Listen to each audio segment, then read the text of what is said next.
Taylor, take it away. Deep breath. Okay.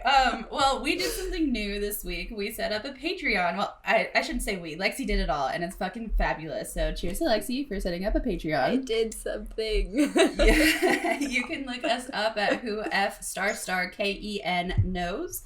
And we have different tiers up, and you can donate to get a shout out in the episode, or you can choose what we're going to drink / choose someone to take a shot before recording an episode. It's kind of evil, but I guess we're doing that.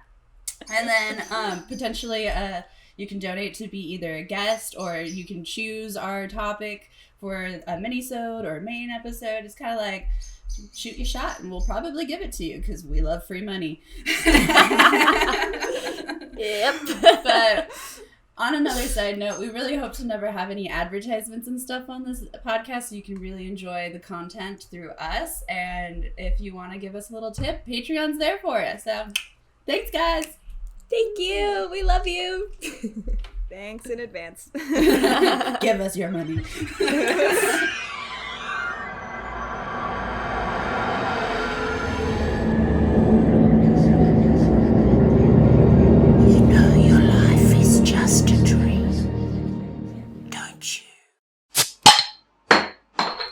Welcome to Who Fucking Knows, a podcast where three friends, a blonde, a brunette, and a redhead, discuss conspiracy theories, murder mysteries, and unknown phenomena that make you ask yourself, who fucking knows what happened?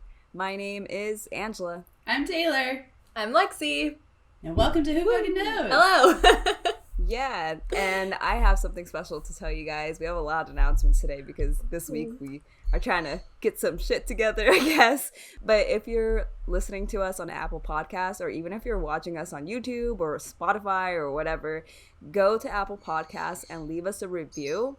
If you take a screenshot of that review and email it to whofkenknows@gmail.com with the picture attached and your address, we'll send you a free sticker. So make sure to screenshot it before you click submit, because once you click submit, it's like up for review and you won't be able to grab that screenshot.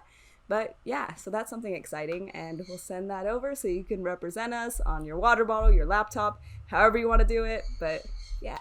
Mine's on my mini fridge. Do it. And everything else. Good spot. So, fun update. I have a new little alien with my collection of aliens. He's not new. What's his name? I had him for a while. Oh, God, Jerry. It just How embarrassing. You almost forgot his name. No, I didn't forget. I just named him right now. It's Jerry and Travis. And then I also have my shirt has a little alien. I'm not talking about aliens today, but I'm feeling the alien vibe. That's cool. I love your setup. I'm really digging it. Thank you. It's a bobblehead and it's solar paneled. And he's in his little spaceship and he's coming to visit you. Ooh, and we were just recently all together. We were. Surprised we, as in me and Angela, surprised the shit out of Lexy. The shit out of me. Screaming and running. Yeah, I thought someone broke into my house. It was great. But it was beautiful. Us. Yeah. If you want to see that video, you can go to our Instagram. We're going to start posting some more like personal touches on there. We recorded Lexy's reaction and stuff, and you can do that at Instagram. Is it WFK knows? Are there stars? Yep. Okay, cool. No stars. Yeah. WFK knows. Yeah. While you're there, might as well follow or send us a DM. I don't know. Whatever.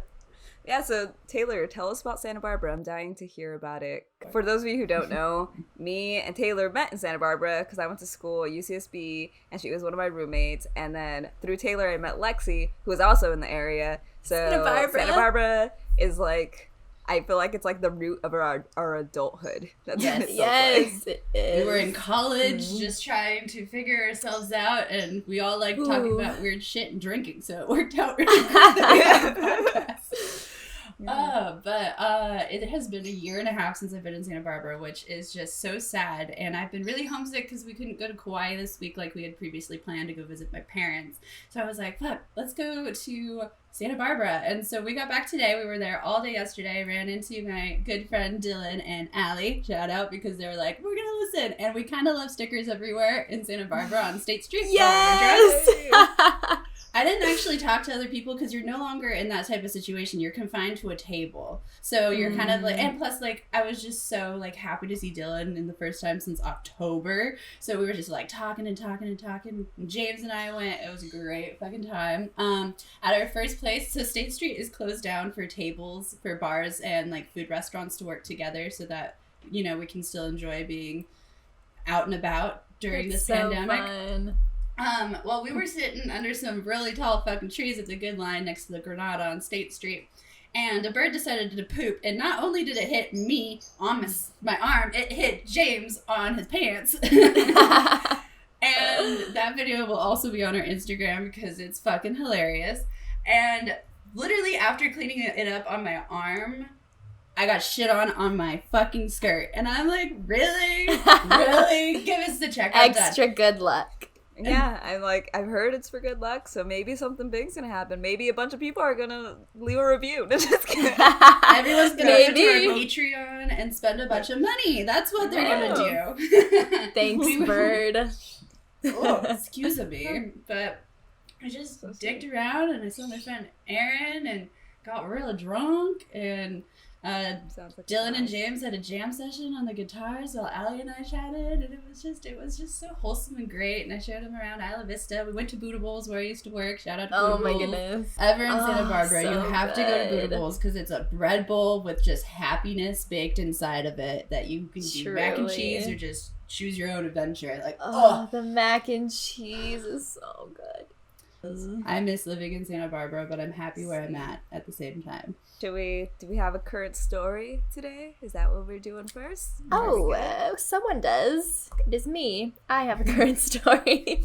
So, if you guys remember, a few weeks ago, maybe months ago at this point, I talked about Chad and Lori Daybell, the crazy couple that is thought to have been involved in some sort of like cult activity, and their kids were missing, and they were basically not talking to the cops about it, not saying anything about it. At one point, they were hiding out on Kauai, Taylor and I's hometown, and I don't know if you probably heard this news. This was, I think, at the end of June. Her 2 kids' missing bodies were finally found on Chad Daybell's property. So it's like, well, shit, that was just a matter of time. Everyone knew that was going to happen. Yeah, and he was the stepfather. He wasn't the actual biological father. He was the stepfather, yeah, exactly. He's pleading not guilty to charges related to hiding the remains of 7-year-old Joshua JJ Vallow and 17-year-old Tylee Ryan. Investigators found their bodies during a search in June, and they were last seen alive in September, so that's quite a while. Yeah. That's nuts. I know. Chad and Lori had just gotten married last year. She pled not guilty to conspiring to help him keep the bodies of the children hidden. So, but it's kind of weird. They were like a doomsday prepping cult, and so my mind goes to, they were like, oh, we were just trying to save our children from like the up and coming apocalypse. And I can't help but wonder what they think about like what 2020 has turned into, because it has kind of been a bit of a shit show. Are they right? I don't know. Probably not. They're still fucking horrible people. Did they have like a date set for the end of the world? I don't know. I know Chad has like podcasts actually, and or he did podcasts and like a bunch of writings where he had all these predictions. But they've yet to say how or when the children died. But the prosecuting attorney on Tuesday called both deaths homicide, based on the condition of their bodies. So I guess the testimony included a very like graphic depiction about unearthing the duct tape body of the little boy and then charred, dismembered remains of the girl.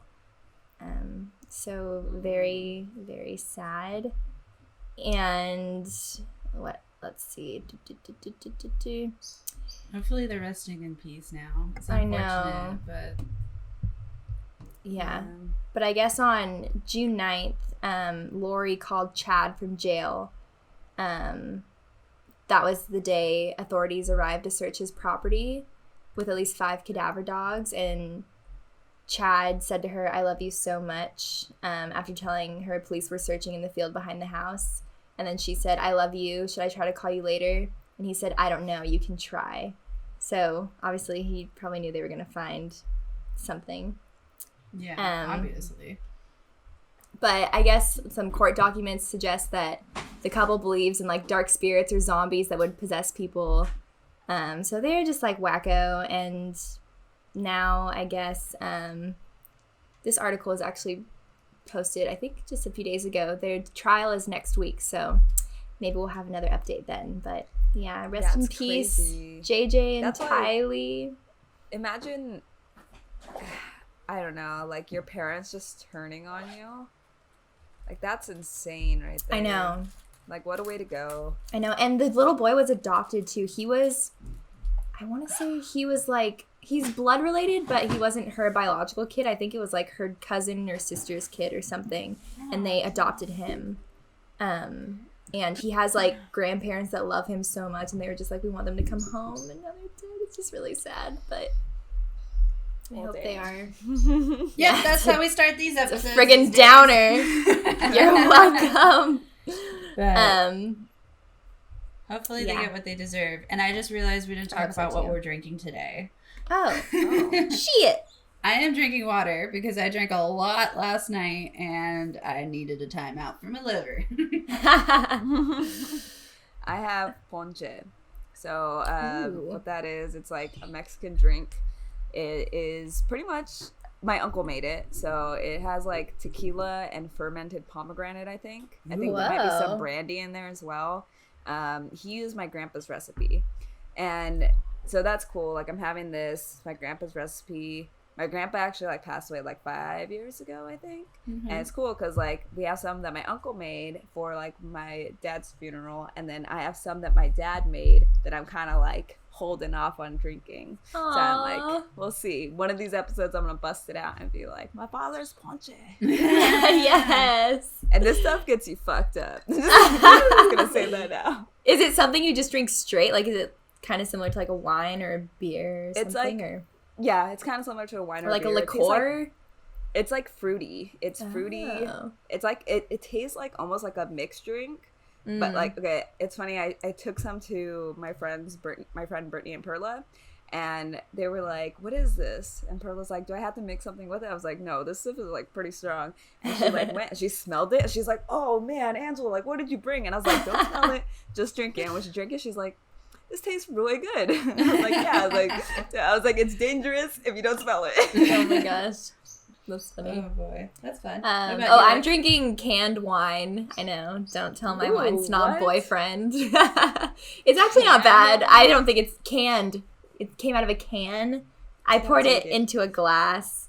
But it's fine. It gets the job done. Kyle was not impressed at all, but I'm like, I like it. I don't care.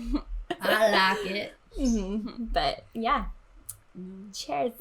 Cheers. I'm gonna cheers with my weird candle because it's staring at me right now. It's Harry Potter with the sage candle. So, cheers. I'm gonna turn that around. Alrighty, Lex, are you starting us off with stories this week? I have a story. So, as you guys know, this weekend I hiked Half Dome, which was something I thought I would never do. But anyways, I was in Yosemite, and I'll give you like 2 or 3 guesses as to what was on my mind all weekend, aside from dying at Half Dome. 5 meltdowns. Green boots. Green boots? Oh, actually, no. That wasn't even on my mind. The green what? Green like boots Mount from Everest. Mount Everest. The green boots. The guy that is just freaking mark. That is a good memory. Bigfoot, sort of, kind of. I was hoping to see Bigfoot. I was really hoping, but what I was most like worried about this weekend was running into a bear. And there were like multiple bear sightings at our campsite. Like in the middle of the night, people would just start screaming and be like, "Bear!" And I was like, "Fuck me!" But I did see a bear. It was a baby bear, and it was really cute. But I was like, I don't know where the mom is, so we're gonna keep moving. But anyways, this is relevant to my story this week because I'm going to tell you guys about Tim Treadwell, also known as the Grizzly Man. Ever heard of him? No. Boom. Picture. Grizzly Man. So, anyways, this guy, Tim Treadwell, born in 1957, An American bear enthusiast, environmentalist, and documentary filmmaker, and founder of the bear protection organization called Grizzly People. So this guy lived among grizzly bears in Katmai. I really hope I'm saying that right because it's Alaskan and that's where I'm from. Katmai National Park in Alaska for 13 summers. However, at the end of the summer of 2003, at 46 years old, he and his girlfriend, Amy Huguenard, were killed and almost fully eaten by a 28-year-old brown bear whose stomach was later found to contain human remains and clothing. Wait, hold up. They can live that long? Bears, I guess. Yeah, 28 years is a long fucking time, right? Yeah, that's a pretty old bear. Can my dog live 28 years, please? Like, that would be a better animal to have the long life. Just saying. But this guy, his life, work, and death are the subject of Werner Herzogg's film, a documentary film called Grizzly Man, which I now really want to watch after reading about this story. So a little bit about our friend Tim. He was born in Long Island, New York. He was one of 5 kids. Growing up, he was very fond of animals. He had a pet squirrel named Willie. His parents claimed that he was an ordinary kid up until he went to college. When he was in college, he claimed that he was a British orphan who was born in Australia. So he was like just kind of like weird. And he later became like an alcoholic and addicted to drugs. Oh, that sounds like someone who actually had a really hard childhood. And like his parents are like, he was okay. He was normal. I know, right? Yeah, and then he went to college and I don't know. But so he studied grizzlies during the summers for 13 years before he died. His mission to sort of protect bears began in the 80s after he survived a near-fatal heroin overdose. So one of his close friends first convinced him to travel to Alaska to get up close and personal with bears. Tim wrote after his first encounter with a wild bear that he knew he had found his calling in life, and his destiny was entwined with those of the bears, and he attributed his recovery from drugs and alcohol to his relationship with bears. So which is, you know, ironic to me because it was a bear that killed him. His destiny was intertwined with it. I know. But it's a good thing to know if you're struggling from problems with drugs and alcohol. Just start reading about bears. Start petting fucking bears up and close and personal. So yeah, he spent most of his time camping on what they call the Big Green, which is an open area of bear grass in Hallow Bay on the Katmai coast. He called the area the Grizzly Sanctuary. So here's some photos I'm posting up with him and some bears. Beans. By the way, all these photos can be found on our website, www.whofkenos.com. That is right. So there's my guy. Wait, this hand. Oh, here he is. Playing with some bears. Grizzly bears, of all bears, which are fucking insane. So he was known for getting extremely close to the bears that he observed, sometimes even touching them and playing with bear cubs. In his book, he claimed that he was always careful with the bears, and he thought he developed a sense of mutual trust and respect with the animals. He named a lot of the bears that he would get into encounters with, and he saw them consistently every summer when he would go back, allegedly, you know, because he knew what bear was which. This bear was like, I'm saving him for later. Yeah, the bear's like, he's back again. I'm gonna make him think that he's part of the pack before I eat him. Exactly. But so this guy, Tom Smith, a research ecologist with the Alaska Science Center of USGS, he declared that Treadwell was breaking every park rule that there was in terms of distance to the bears, harassing wildlife, and interfering with natural processes. Right off the bat, his personal mission was at odds with the Park Service. He had been warned repeatedly.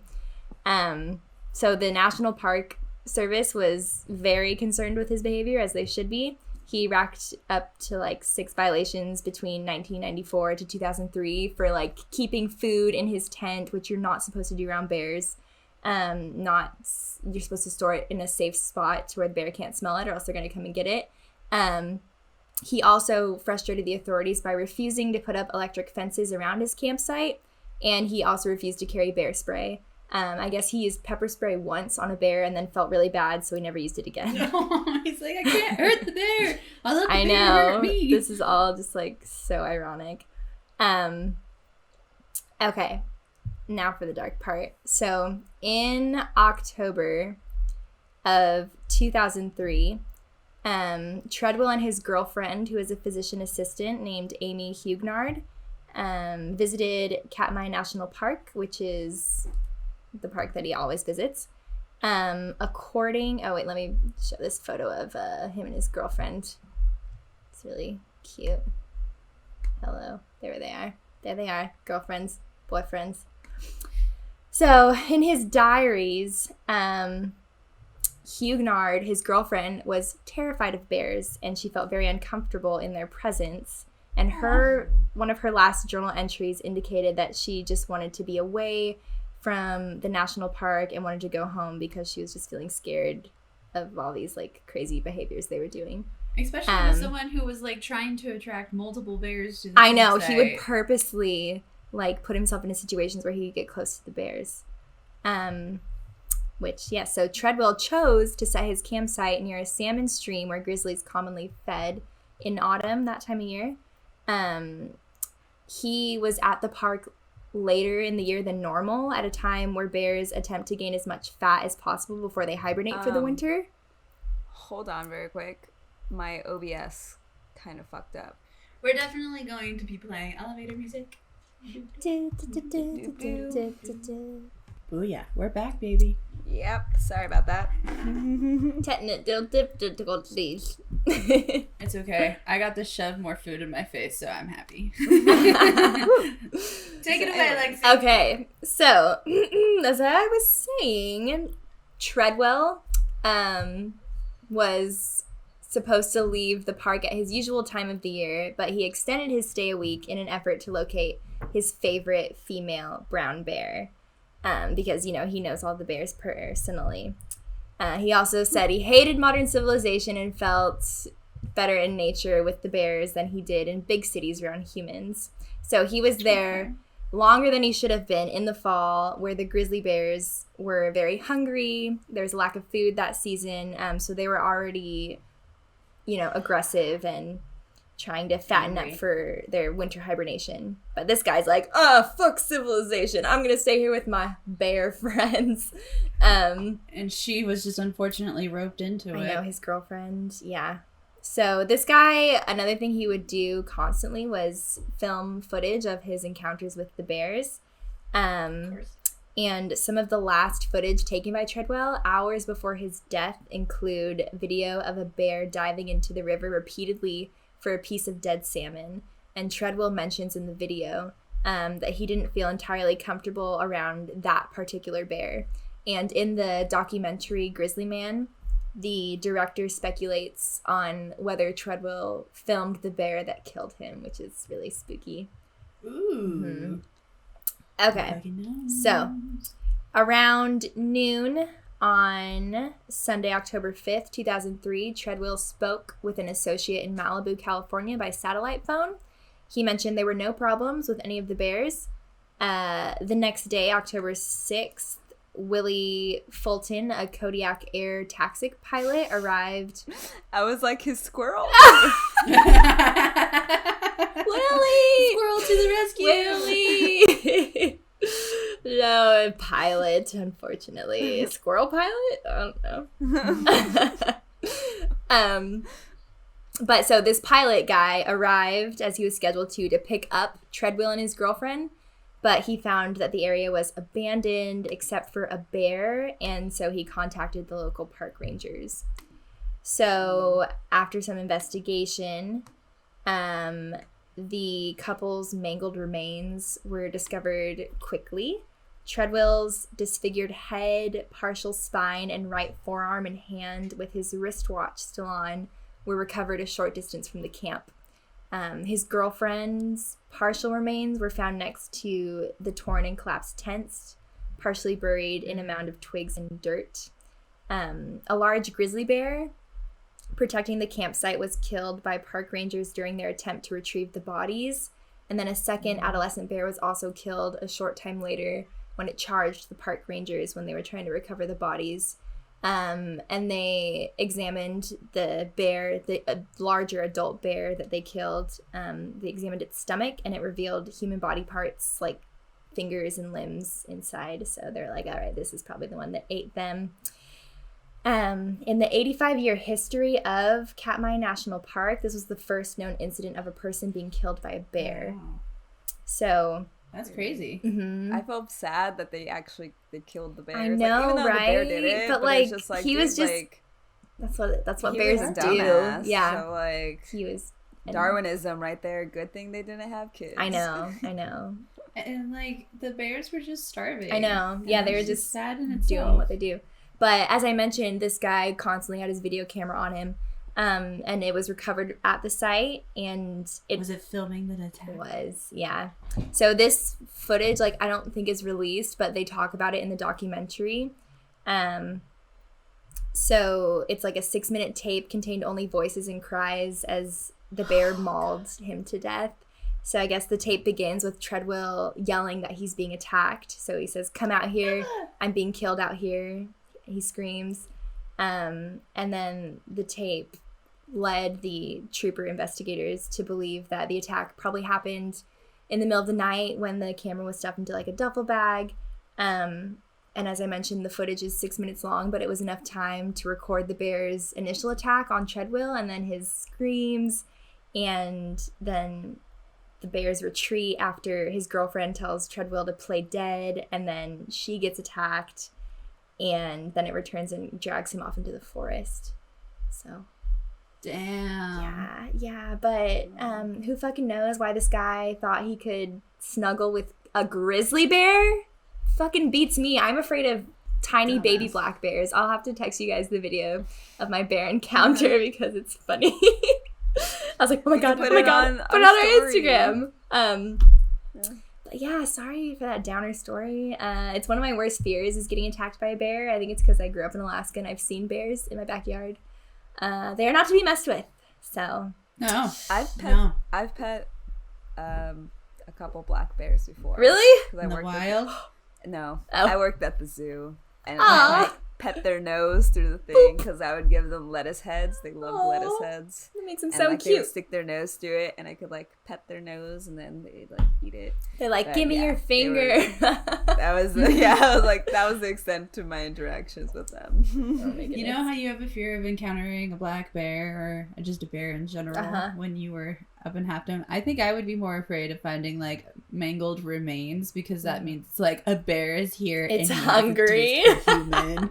I think I'm more afraid of mountain lions. Oh, Like, mountain whenever lions I'm too. out somewhere, I'm like, because okay, a bear, I feel like a bear, its presence will be known. You would see it, and you would be like, okay, how am I gonna react to this? Yeah. A freaking mountain lion will stalk you No, without you realizing. They you know? see you before you see them, 100%. Which yeah, is and then it's fucking like scary. jump out of nowhere, mountain lions attack You're like, you. well, surprise, shit, you know? I'm dead.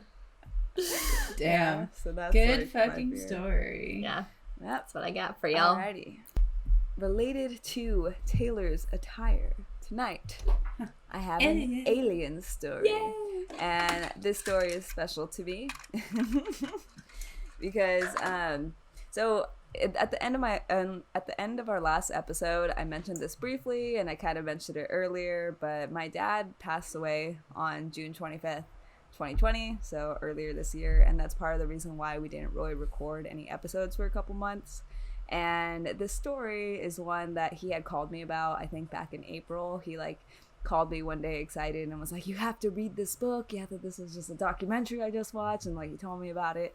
So I kind of listened to some of the audiobook today. I haven't read the book myself, but I'm going to talk about this story. So there's this man. His name is Lewis Whitley Strieber, and he was born June 13th, 1945 in San Antonio, Texas. He was educated at the University of Texas, and he also went to the London School of Film. and he graduated from both of those in 1968. So a little bit of background of him. He also worked in advertising in several firms in New York City, and he eventually left the advertising firm after reaching the level of vice president in 1977 because he wanted to pursue a writing career. So he is a writer. And he wrote a book on his encounters, and that's the book that my dad told me to read. So I'm going to talk about some of his encounters and what's that all about. So on the evening of December 26, 1985, Louis Whitley Strieber, he was up in upstate New York in his hidden log cabin. So I guess it's a log cabin in a very secluded area that him and his family would go to. Since he's a writer, he would like to go there to work to kind of get away from the city. Although his wife, and his son had a apartment up in New York. Mind you, him and his wife did not drink or use drugs. So just like to take into consideration when we're talking about his encounters. So he seems a little bit more credible and he wasn't just like drugged out. So yeah, so December 26, 1985, him and his family went up there for Christmas, and they just had a lovely Christmas together, and it was the day after, and his son went up to bed, and it was around 8:30 p.m., and Strieber went around, he set the house alarms, and he had a habit that whenever they were in the cabin, whenever he set the house alarms, he would go around the house and check everything just to make sure, like he would check all the doors are locked, check the windows. He would even like check like different little closets in like the hallway closet just to make sure that no one was freaking there, you know, especially since they're in a cabin in the middle of nowhere and shit. I do that wrong in my house. So yeah. So by 10 p.m. him and his wife were in bed, and by 11 p.m. they were asleep, and it was snowing outside at this time. So in the middle of the night, around like 2 a.m. or so, he woke up to a whooshing/swirling noise. To him, it sounded like a large number of people were moving around rapidly around the room. But he was kind of like half asleep, dozed off, and really confused. So he groggily checked the alarm system, and it showed that it was on and that no one had entered the room. So he decided to just settle back in bed, even though that seems like kind of a weird thing to do. He kind of was out of it and was like, hey, you know, everything seems good. I'm just going to go back to sleep. Mm-hmm. And when he went back in bed, he noticed that one of the double doors leading into the bedroom was moving closed. So it was closing and pulling away from him, right? And he sat up and he suddenly felt wide awake because he was like, oh shit, like why is this door moving? And he was not sure what was going on, and he thought, what could be moving the door? Mind you, in the background you'll hear a door moving right now, and that's my cat trying to get into the hallway closet to get food. I don't know if you guys allegedly can hear that it's your cat. And Nova's like sound effects right here. So when he was looking at the door, he could see a compact figure that was too small to be a person unless it was a child. It was about 3 feet tall, smaller than his son. And so this figure was peering at him, and it was looking through the door, and it looked like it was wearing some kind of a hat that looked like a shield, right? Like it was like, it had a rim on it, and he kind of had a thought, like, is that he's wearing some kind of shield, some kind of face mask with it, because he couldn't see the face. He has COVID. Right? Yeah. So it started leaning in further, and when it leaned in further, he could see 2 dark holes for eyes and a black downturning line of a mouth. And at this point, the lower legs, like the lower half of him, was still hidden by the door, but it was like halfway peering into the room. And then at that moment, he had a thought that he had a shotgun near his bed. And when he had that thought, the last thing he remembers is the figure coming rushing into the room towards him, and then he blacked out. And remember this moment that he blacked out, because I'm going to talk about it later. Okay. So the next thing he remembers, he came through and he was being in motion, but he was naked with his arms and legs extended, moving out of the room. He didn't have any physical sensation, and it was almost like he was paralyzed. So he's like, I didn't feel warm, I didn't feel cold, I didn't feel anyone grabbing me. I just felt like I was stuck in midair, paralyzed, and I couldn't move, couldn't scream. And he's like, he was panicking, but he couldn't think of anything of like what to do, and then he blacked out again. Do you know if he was floating like as if he was standing and just floating off the ground, or if he was like laying in bed type of floating? I think he was laying in bed kind of floating, just because he says his arms and legs were extended out. And I think he said that it was as if they caught him mid-leap. Okay. Or like he was leaping and then... So the next thing he remembered after that was him being in the woods. And when he came through, he felt like he was leaning against something, but he kind of... Everything's foggy. Like it was all in a fog blur state. And one thing that startled him when he woke up is that there was no snow on the ground next to him. So he remembered that it was snowing outside when he left. So he was like, where the fuck am I? What am I doing here? And across from him, he could see an individual. Like he couldn't move. He was still kind of paralyzed, but he could kind of move his eyes around, and he can see like an individual like across in the parallel of him. Mm-hmm. And this person was in like a gray bodysuit. It was another tiny person or tiny being, and it was seated with his arms around his knees. So he could see that in front of him. And then on his right, in his peripheral, he can see an occasional flash of movement of something or someone. And it seemed like they were working on something that regarded the right side of his head. And all he remembers is that it was moving super fast. Like he couldn't see it clearly. He would only see flashes of movement. And he was like, it's working on something.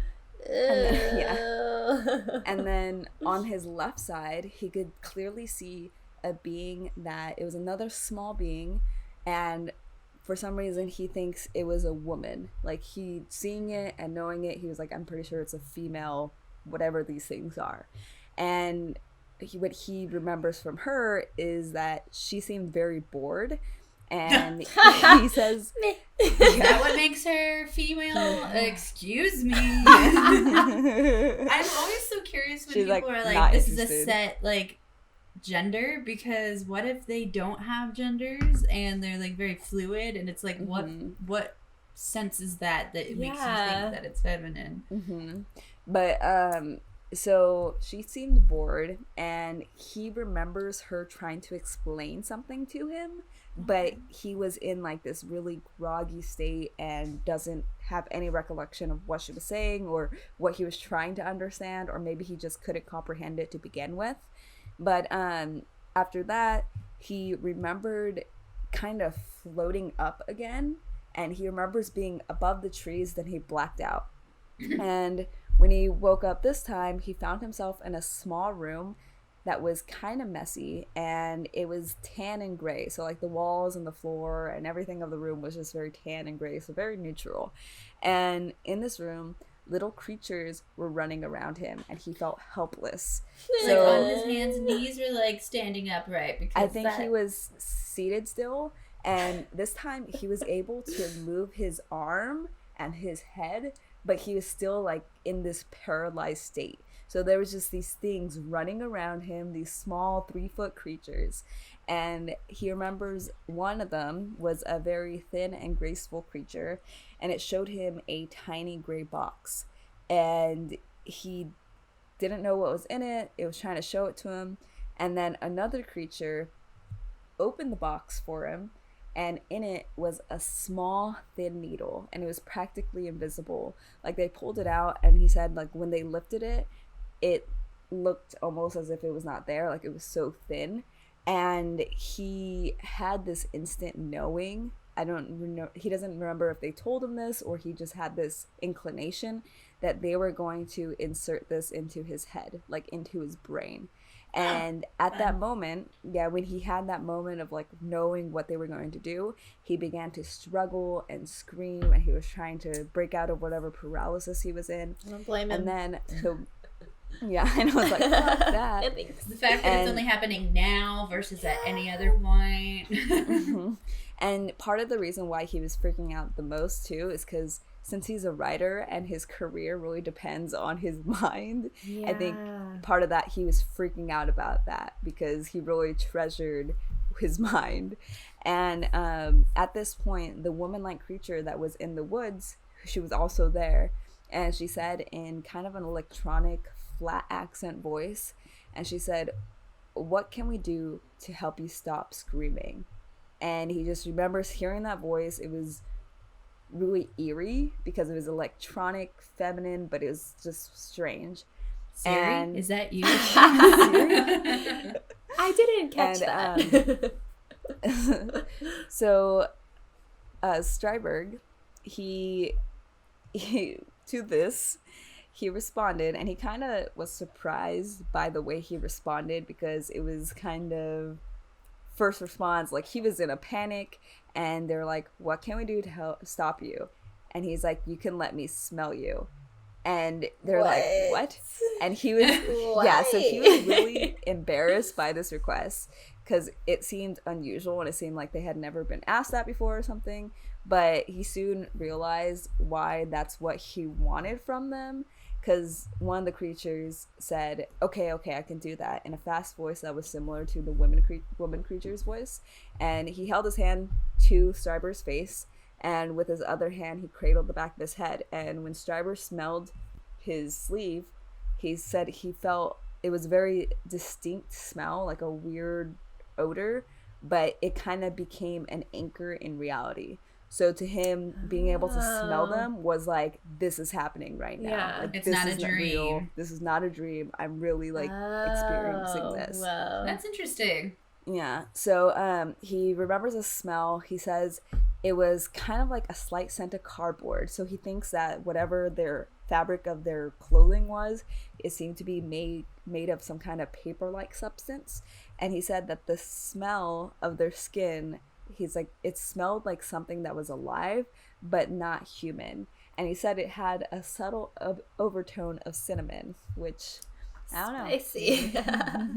Spicy, yeah. That's his aftershave. Yeah. Cinnamon. What is Old that? Spice in there. Yeah, Old Spice.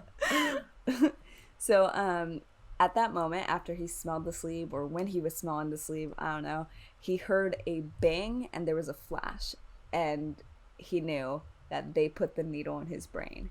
And he recalls from there, he was sinking down, like he started screaming and crying, and he like kind of fell down into a cradle of tiny arms. So all these little creatures that were running around him were like holding him up, because he was just like collapsing. And the story continues from there, but if you guys are interested in learning more about it, you can read his book, because it's a pretty long story, and I didn't want to make this carry on forever. But I'm gonna move on to the next morning. So I just have to say, the fact that he's a writer, I bet it's so elegantly put and pretty like decent descriptors at the very least, because it's like, that's just powerful to me. Yeah, so after this happened, the next morning he recalled it as a nightmare. He was very confused as to what happened. He thought, okay, that was a weird dream, right? And then soon, him and his family returned to their apartment in New York City. And he kind of cast the incident to the side. And then sooner or later, Streiberg's mood began to change noticeably. He was perpetually anxious, a state of mind caused his mood to fluctuate greatly. Furthermore, he began noticing pains and markings in various places around his body. So after this behavior continued for several weeks, so he would have partial memories of instances that he couldn't quite remember or even tell if they were real or not. And Strieber would contact a fellow author, Bud Hopkins, whose work had dealt with such strange incidents, all of which were apparent cases of alien abduction. I didn't really look into this guy. So Bud Hopkins, I'm assuming that he's some kind of, the people who write on alien incidents, not UFOologists, but they interview abductees and stuff. So it's through Hopkins, this dude, that Strieber met Donald Klein, who was an expert in hypnotic regression. So all the things that I mentioned right now were memories that he recalled, but like how I said, there was a lot of blackout moments. So he eventually went to Klein to talk about what happened on December 26th, 1985. But he first took him back to a weekend several weeks earlier on October 4th, 1985, that Strieber, I guess, hadn't really remembered, but he went into hypnosis and this incident popped up. And it took place in a kind of all hell broke loose situation. Oh, fun. So, Great. yeah. So on March 1st, 1986, they had their first hypno session, and it went back to that night. And this is part of what he said during that hypnosis. He says, when he sees I see him, he comes over to the bed. He looks mean. He's little. Goes up to about the top of the lamp. He got eyes, big slanted eyes, a bald head. He's looking down at me. He's got a ruler in his hand. He has a tip of silver. He touches me. I see pictures. I see pictures of the world blowing up when he touches my head with this thing. It's a whole big blast, and there's a dark red fire in the middle of it, and there's white smoke all around it. So in a state of confusion, but still hypnotized, Strieber began exclaiming, "The house is on fire." It was around this point that he came out of regression. He did, however, recall the events that caused him to believe the house was burning down. So he would tell Klein that the creature took a little thing, like a needle, and then struck it in front of Strieber's face. It immediately made a big pow in front of him. This explosion was also heard by others in the house. Strieber recalled he was fully awake at this stage, with he and his house guests making their way out of their home when they suddenly stopped. The next morning, after they had all returned to bed, they simply didn't mention the bizarre event of the previous evening, as if their minds purposely blocked them out. So, all right. Remember how I told you about that time he blacked out and to remember it? Yes. Yes, that was like the first blackout moment, right? Yeah, the first blackout right after that thing like rushed towards him after opening its door on December 26th. So he was shocked into paralysis, and he watched as more of these strange creatures entered the room, all of which were dressed in blue coveralls. He got out of bed and he began to like what? So he got out of bed and began to remove his clothes, seemingly due to a command that he had no idea he had received. He began to move as though these creatures who lined up on each side of him were passing him down a line, causing him to float somewhat. This continued down the stairs and out to the front porch of his property. There in front of him was an ominous-looking black cot. I don't know what that. Okay.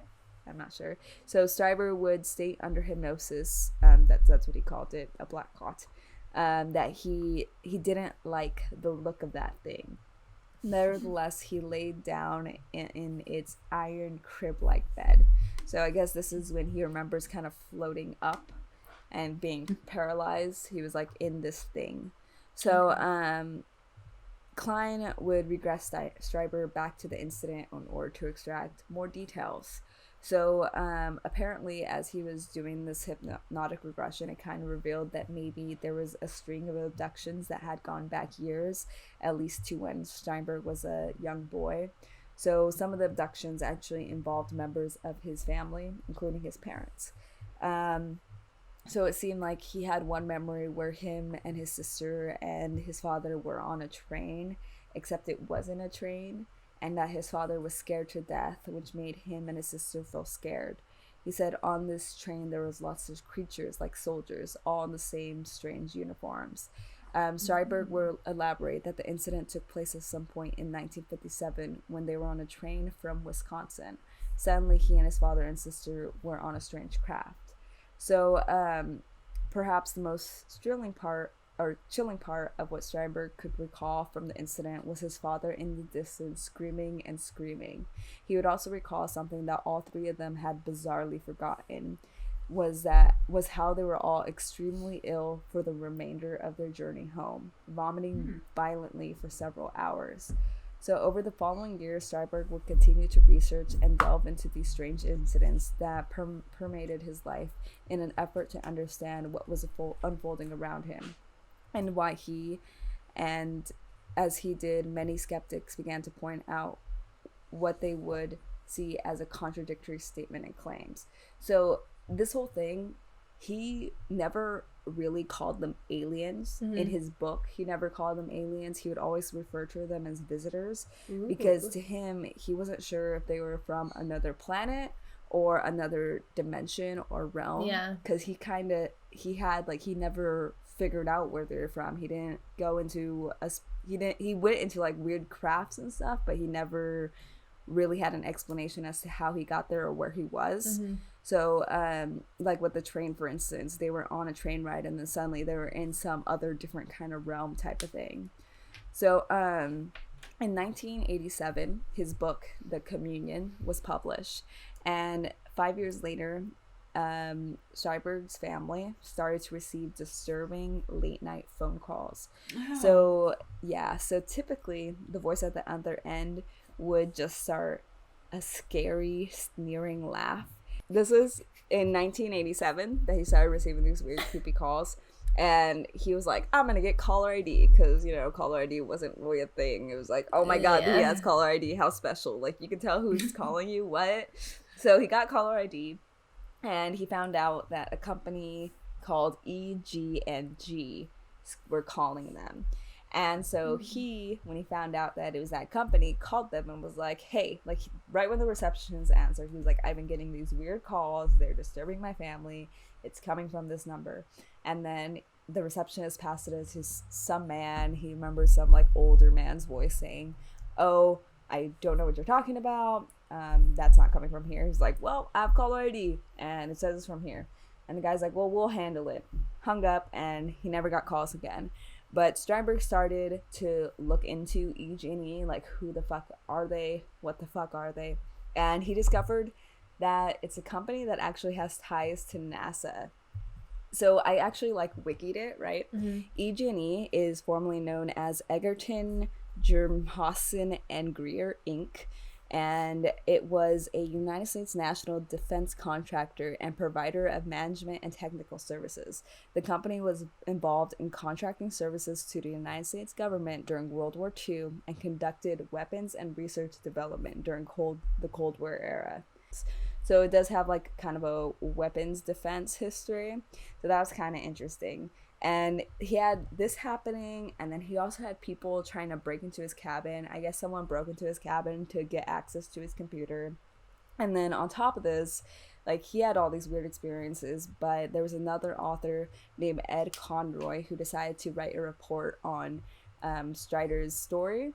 And he actually found himself in a similar situation where he was starting to get weird phone calls and visits from mysterious black helicopters. They would be flying over his house while he was trying to do research for this project. So on that note, I'm going to end it with that. Actually, one more thing. When my dad had called me and he told me about this story, one thing that he was tripping out about the most is, I guess, when Strieber released this book. And I guess this book has experiences going back to when he was in Texas and when he was in New York and everything. In one of the neighborhoods that he had experiences in and encounters in, his neighbors had read the book and read his stories and encounters, and then they came forward that they saw the same creatures, but they thought that they were having nightmares and dreams. So they didn't realize holy shit, this was happening to me too. Yeah. And so that's really what the fuck. So I think that kind of adds to everything as well. And if you want to hear more about Strieber and his experience, I've been saying his name weird, Strieber, bleh. You'll see it on our website. But he has that book, and he also has a podcast called Dreamland. So yeah. And who fucking knows if he actually saw these things, if they actually abducted him, or if he's just crazy. But I believe. That's a good story. I believe. I don't want to believe. I know. Because they're putting shit into people's brains. But I believe.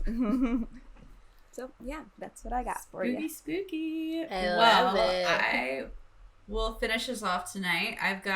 It's not dark. It's still like sad because someone's dead, but it is back to the roots of like what fucking happened. We don't know because it is an unsolved case. I'm going to throw some props over to And That's Why We Drink podcast because I was listening to it the other day and I was like, ooh, this fucking story is great. So the collection of my notes and everything I'm talking about is from them, and then also Wikipedia because woo, and BBC. Yeah. So as I mentioned earlier, like YouTube, you see our photos in our blog. Also, who fucking knows? And I have a lot of fucking photos for y'all, so you want to see it. So we're gonna go to. Oh, by the way, we're going international. So I already can't speak English, so I'm gonna butcher everything, and you're just gonna fucking deal with it. I love international names because they're just so fun. I love to hear Taylor trying to pronounce international names. Trying to pronounce anything. So we're going to Bergen, Norway, and it's November of 1970. November 29th in 1970, a man and his 2 young daughters were hiking in the foothills of the north face of Ulriken in an area known as Isdalen. Yes, Isdal? I'm familiar. Which translates or an understanding is Ice Valley, but it's nicknamed Death Valley due to the area's history of suicides in the Middle Ages and more recent hiking accidents. And here is a photo of that over here. Ooh, just kidding. I can't see anything. But Well, if you go into the drive, I have my notes and all the photos there as well. Cool. Okay. The second photo I'm going to reference here in just a few moments, I'm not going to show because it's really fucking graphic, but we can post it. Is it on the online drive? with the blurred out. Yeah, it's on the drive. Yes. Just so you guys know. yes, Give graphic me. stuff. Let's see. Okay, so back to the man on the hike. Noting an unusual burning smell, one of the daughters then located the charred body of a woman located among some scree. And fun fact, scree is a collection of broken rock fragments at the base of cracks, mountain cliffs, volcanoes, or valley shoulders that have accumulated through periodic rockfall from cliff faces. Good to know. Okay. I thought it was going to be like scat. Me too. I thought she was located by a pile of burning shit. But That would suck. The corpse was sprawled across some rocks with its arms extended in a boxer-like position, which is typical of bodies that have been burnt. And so that is the second photo. If you look closely enough, you will see a body right there, and it's in between all those big rocks. I see 2 legs. It's very stiff. Oh, and the boxing. Yeah. Oh, yeah. Again, you can Google it. It is there. We're not going to share this content because it, again, is pretty graphic. The woman does not appear like the average fallen hiker, not only because it was burned, but Carl Halver, who is the police lawyer, one of the first officers called to the scene, said, "It was out of the way. It was an unusual place to walk. The body was burned all over the front, including the face and most of her hair. Strangely, it was not burnt on the back. It looked like she had thrown herself back from a fire. She was so badly burnt that they could not imagine what she originally looked like." but Like, ugh.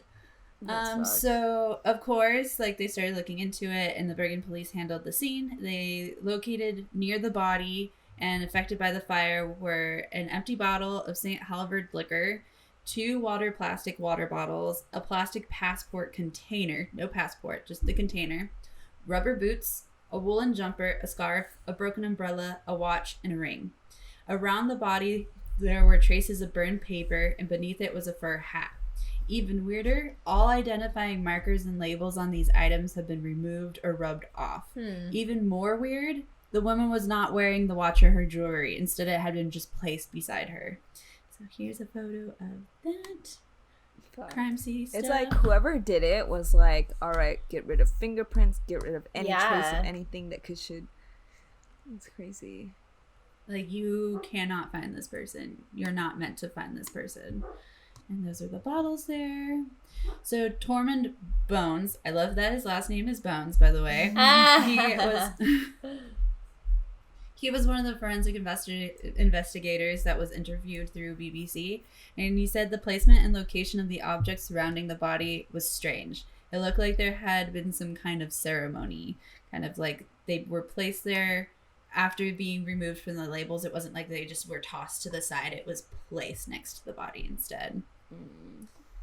And here's a photo of where all of these like items were found in the rocks and a little ledger and stuff. I can't see it too big, but if you really zoom in there, you can maybe make out some stuff. But Mr. Bones said she had been wearing a lot of clothes of synthetic material, and all the clothes had been heavily burned. The police couldn't use any of the items to indicate who the woman was.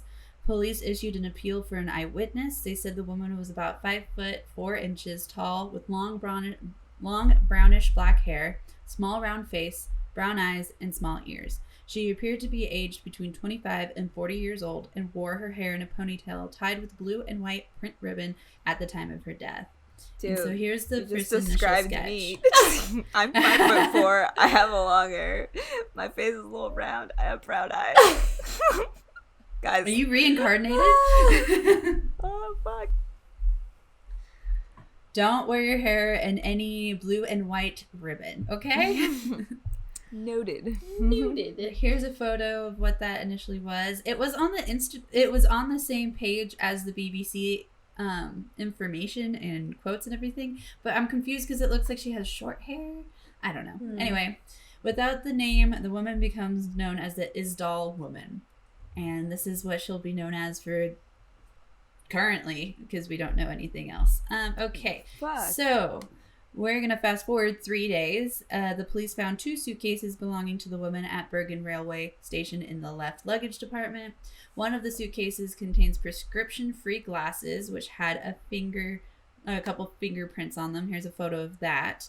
And one of the fingerprints on the glasses matched the woman. And so they I don't know if there was more information on how exactly they came across the luggage, but they were able to determine that it was definitely hers because of the fingerprints.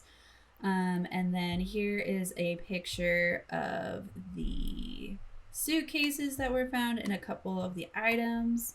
The suitcases also contained clothes, several wigs, German and Norwegian money, Belgian, British, and Swiss coins as well. A comb and a hairbrush, cosmetics, teaspoons, and a tube of eczema cream.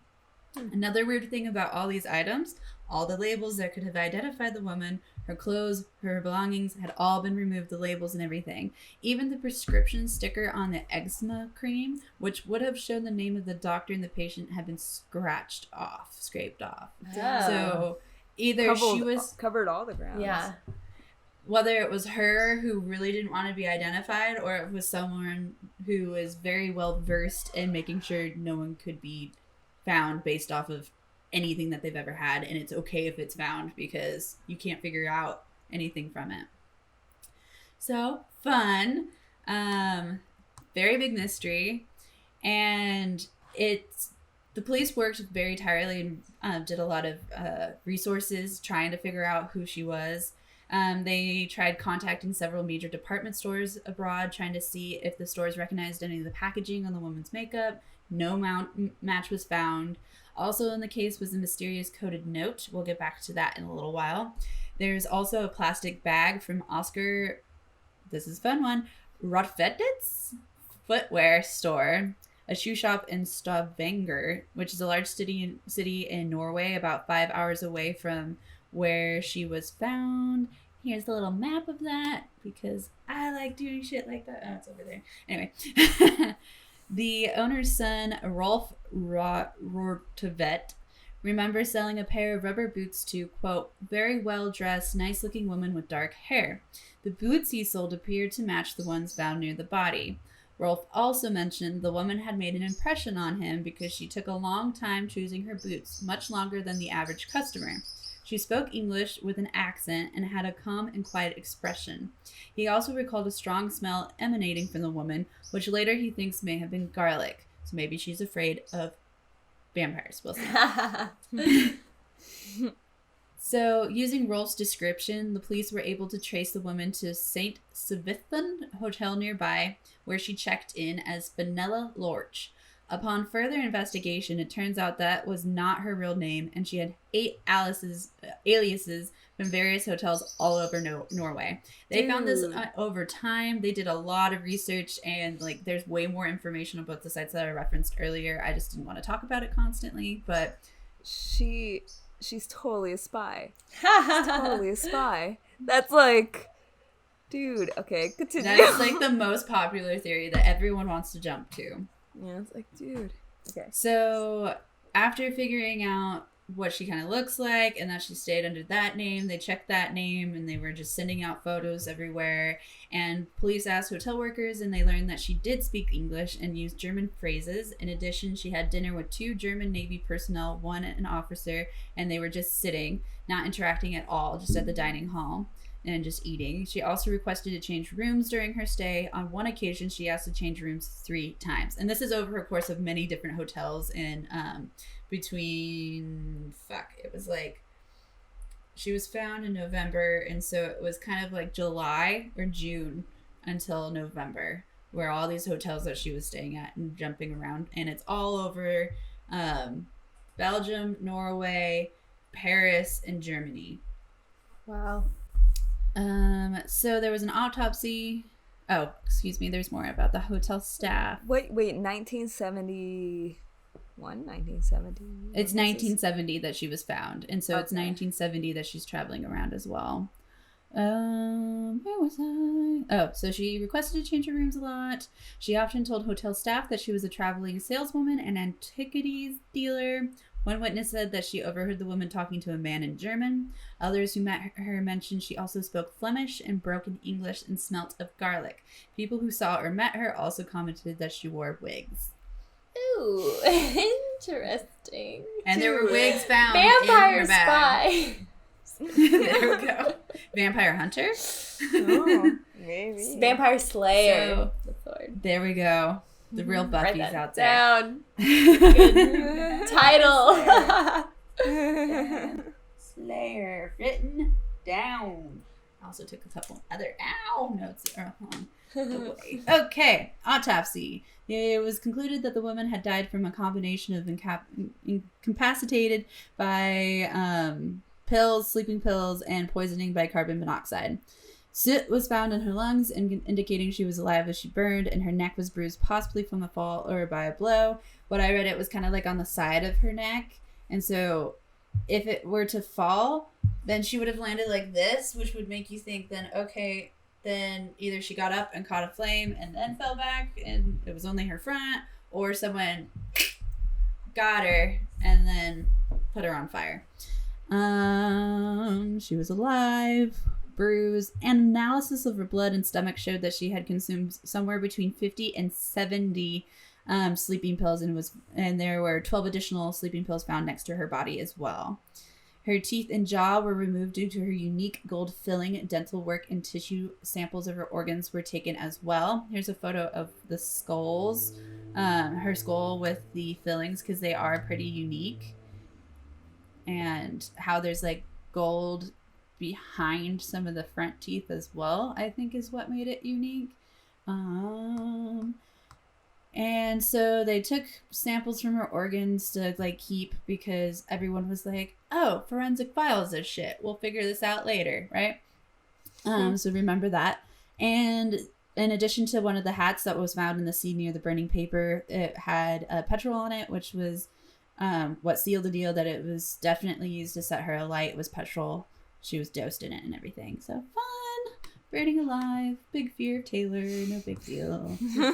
So that note that I mentioned that was found in the case, it was coded and it took several weeks, possibly months. I don't really know exactly. The whole investigation landed about a little over 2 months. So it wasn't very clear as to when they broke the code. It was just kind of later on. But after figuring out the various hotels and where she was staying, they could break down some of the code. So here is the picture of the code that she had written down, and it turns out to it appears to be a record of the places that the woman visited. So for an example, here's a better breakdown of it right here. 022028P as in Peter are dates, the 22nd to 28th of October, which she was in Paris, because they confirmed it with a different hotel. She was staying in a hotel in Paris. So time has gone on. It's February, and I'm okay. I jumped ahead. Sorry. Time is going on, and they have that initial picture that was drawn, and then they started blasting it all over the place because they're like, someone's got to know someone that looks kind of like this and come forth with something. There's got to be something. Yeah. And also trying to get more hotels and information from workers.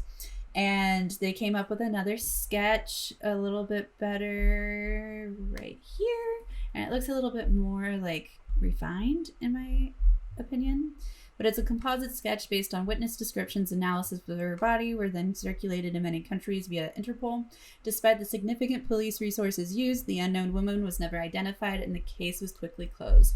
While authorities concluded that she had committed suicide by ingestion of sleeping pills, and others believe that there is evidence that she was murdered. What do you guys think? I think she was murdered because, like... It was murder. murder. If you're... well, I don't know. Honestly, if she was a spy and she was sick of her life and wanted to commit suicide, but didn't want her family or whoever her loved ones are to die as a consequence of her body being found and investigated, she would probably take a bunch of sleeping pills, get a little drugged up, catch herself on fire as she's like, and then jump off the cliff. So she knows, like, my body's gonna be disfigured, like, covering my grounds, hopefully. Yeah. But I feel like she was killed. But the whole, like, sleeping pill thing kind of throws me off. Because that's a lot of pills to be forced to eat. It is. And then also just, like, how her items were placed around her. Either it was a suicide attempt and someone helped her in it to make sure that she couldn't be found. Yeah. Or they're covering their tracks and she was murdered. Yeah. That's kind of what I'm going with. That's crazy, though, because it's like, you don't... One thing that's like, if you don't know who the victim is, then you won't find out who the killer is. Mm-hmm. And, Well, sometimes you can solve a crime without having a body. It's happened every so often. But it's just like a missing person and then connections and then Yeah. blah, blah, blah. Confessions. Yeah.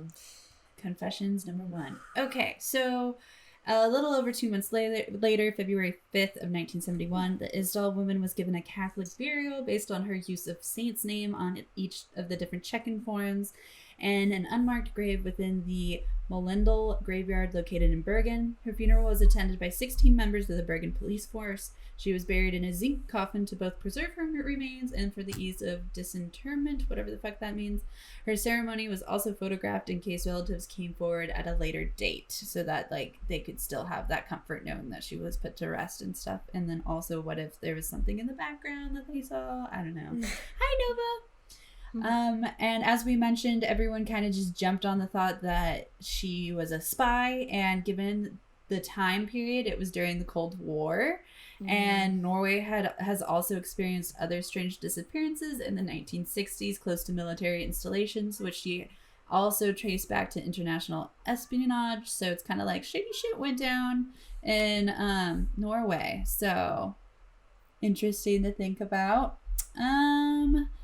Let's see. The declassified records of the Norwegian National Defense also reveal that many of the woman's movements seem to correspond to top secret trials of Penguin missile. So there's like a lot of things that kind of line up to it, but it's all circumstantial and it's kind of believe your own beliefs, but that's what I believe. Who fucking knows what happened to her? There have been some updates that I'll finish up this story with over the years. So the last time she was seen was getting into a taxi, and no taxi driver ever came forth at all until 1991, which is 21 years later. A taxi driver wishing to remain anonymous said that after picking up the unknown woman at the hotel, they were joined by another man before the station where she dropped off her bags. In 2000, the last time she was seen alive was at the station, but the last known, like, real interaction would have been the taxi driver. He would have known a little bit better of what her state of mind was, at least at that point. And she may have had a companion. In 2005, a Bergen resident told a local newspaper that after seeing the sketch, he had suspected that the dead woman was the woman he had seen 5 days before the body was found when he was hiking on a hillside in Floyen. She was dressed lightly and was walking ahead of 2 men wearing coats who looked, quote, Southern. She appeared resigned and seemed about to say something to him, but didn't. Why are you only bringing it up now in 2005 instead of 1970? Yeah. Or like even just a couple years afterwards? Because this was like main blasted everywhere. Dude, if like, I feel like for his perspective though, if she was being followed by 2 men in like black coats, I feel like that would be a very intimidating, oh shit, don't ask about it type of situation, where if something happened, I'd be like, am I gonna get killed in my talk?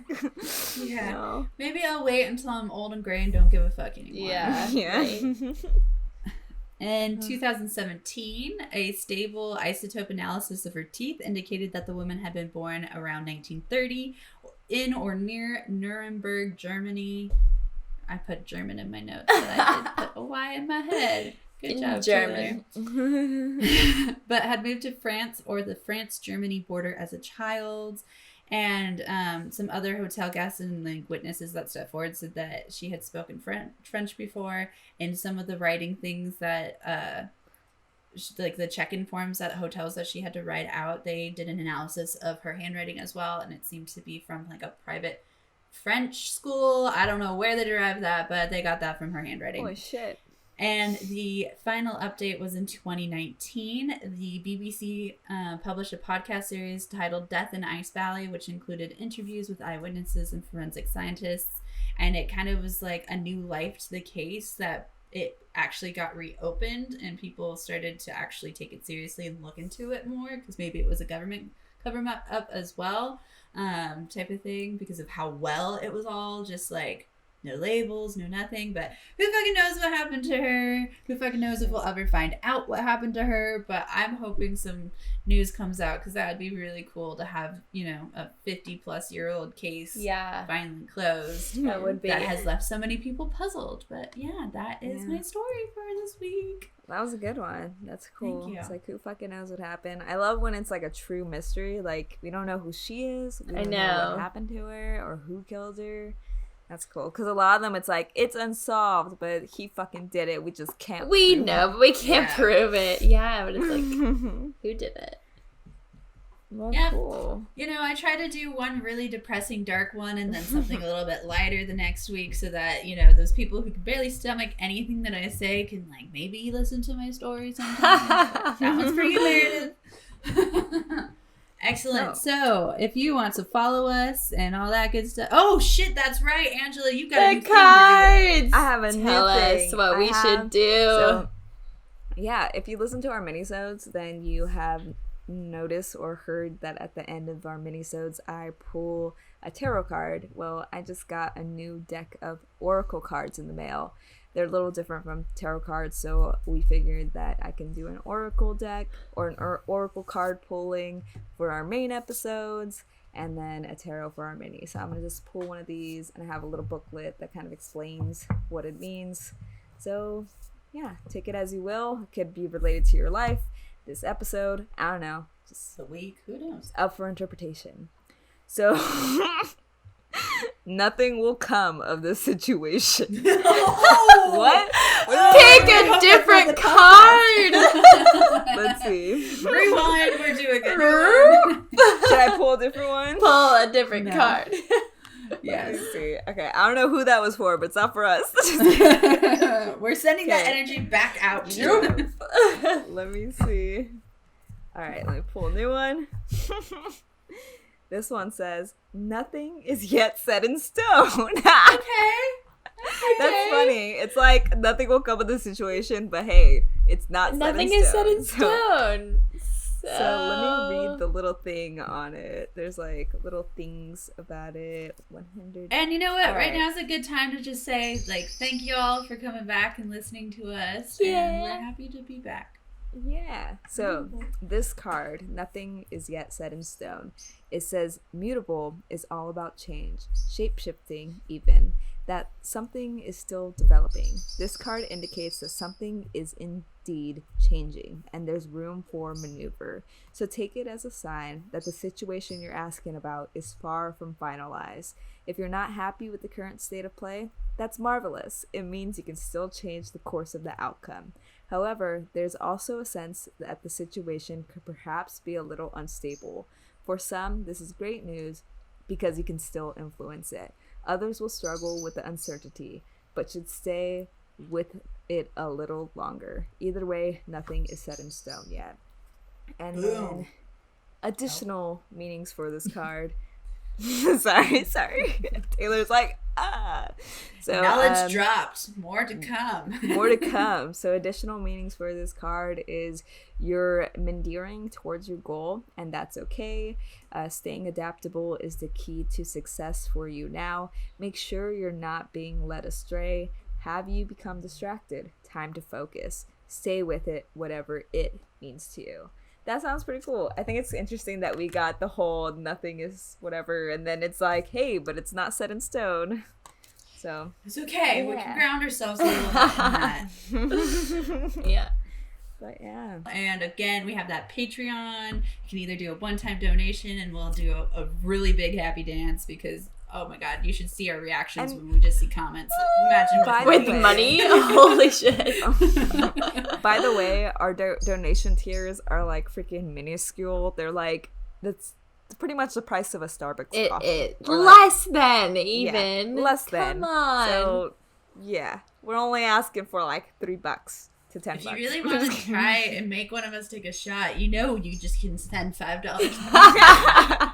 I'm already regretting that one. Yeah, me too. We gotta limit like one. Yeah, each. one per episode.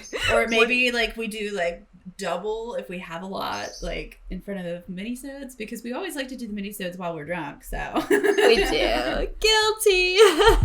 But yeah, thanks again for listening. Until next time, friends. Bye. Bye.